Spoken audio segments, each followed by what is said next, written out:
Welcome back, everyone. Next, we have Ampio Pharmaceuticals, Inc., which trades on the NASDAQ under the symbol AMPE. It's a development stage biopharmaceutical company focused on the discovery and development of novel therapies aimed at treating common inflammatory conditions for which there are limited treatment options. I'm here with Mike Martino, the CEO of Ampio Pharmaceuticals. So, Mike, welcome.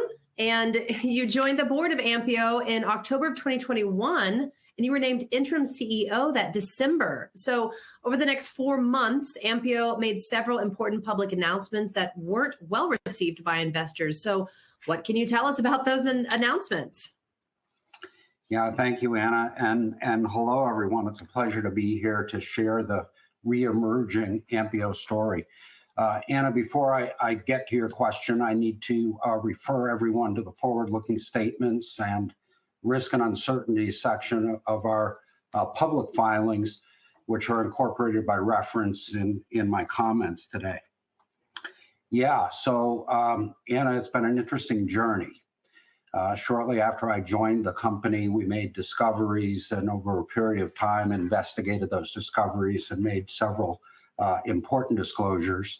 Those are all available publicly today, so I'm not going to summarize them here. What I can say is that ultimately decisions were made to discontinue the development of Ampion, which was the company's phase 3 drug for the treatment of osteoarthritis of the knee. We significantly restructured our governance processes, systems, and frankly, people. And we also significantly downsized our footprint, both in terms of reducing the size of the employee team and eliminating our fixed commitment to bricks and mortar. So the good news, where I'd like to focus going forward, is that the cumulative experiences with Ampion, which by the way, comprise the treatment of over 1,500 patients in a variety of clinical trials over a period of about 10 years, have really informed the development of a new drug, and that's OA201. And we believe, based on multiple and replicable preclinical studies to date, that OA201 has the potential to reduce both pain and cartilage degeneration in patients suffering from osteoarthritis of the knee. So just to frame that market opportunity for a moment before we move forward, knee pain is actually the second largest cause of pain in adults around the world. And not surprisingly, I guess, lower back pain is number one. About 32 million Americans suffer from osteoarthritis knee pain. And the currently available therapies may mask the pain, but they really don't address the underlying cause of the disease. So as a result, osteoarthritis is a progressive, debilitating condition. And the current therapies just leave large unmet needs.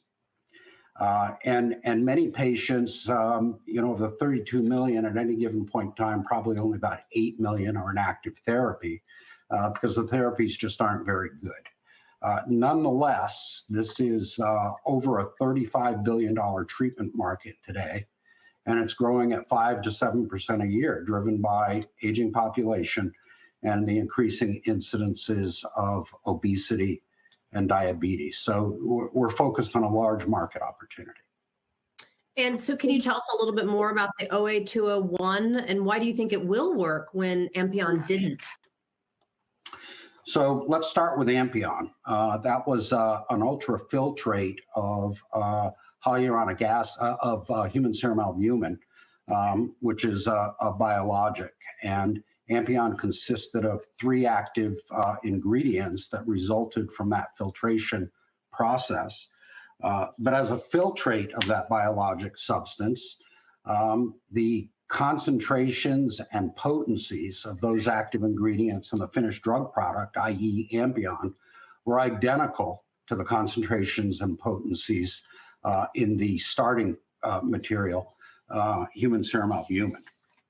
So this is really important because our detailed review of the over 1,500 patients that enrolled in Ampion trials suggested to us that the drug just wasn't potent enough. In other words, there were clear trends and signals that Ampion reduced both pain and improved function in osteoarthritic knee patients, but we could never consistently get over the statistical hurdle of proving superiority to controls required for FDA approval. So those observations led us to explore an approach that enabled us to selectively increase concentrations and potencies and experiment with different combinations of those between the three ingredients. And frankly, what we ultimately concluded is that only one of those original ingredients delivered efficacy. So OA201 is a small molecule drug. It consists of one active ingredient. That active ingredient is a natural metabolite. It's formulated in much higher concentrations than in Ampion. And again, now in repeated preclinical studies, we've demonstrated superiority in both pain reduction and cartilage preservation to both controls and to Ampion. So OA201 is kind of like a new and improved Ampion. And can you tell us about some development plans as well? Well, I might think of it a little bit differently because OA201 is really a distinctly new drug with new and unique intellectual property that is not dependent on Ampion.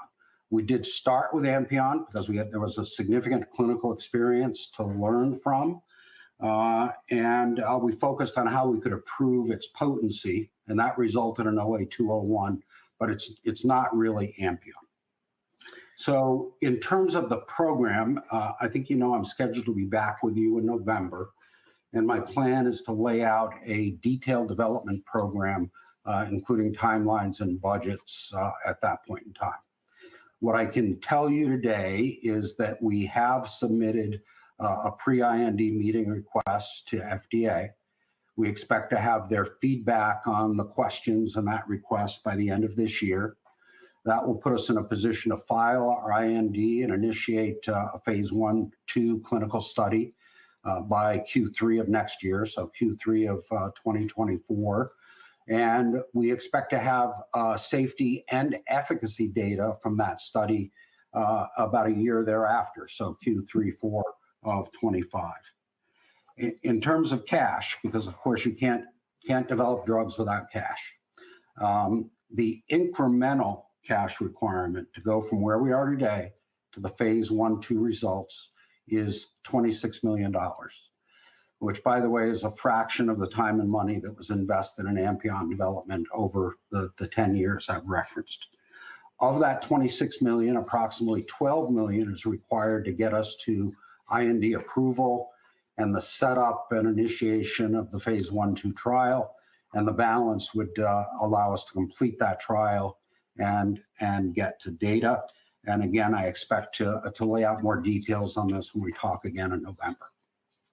So basically, Ampio is a classic reboot. So talk a little bit about why investors should be interested in your story, arguably a crowded market for these reboots, but tell us why.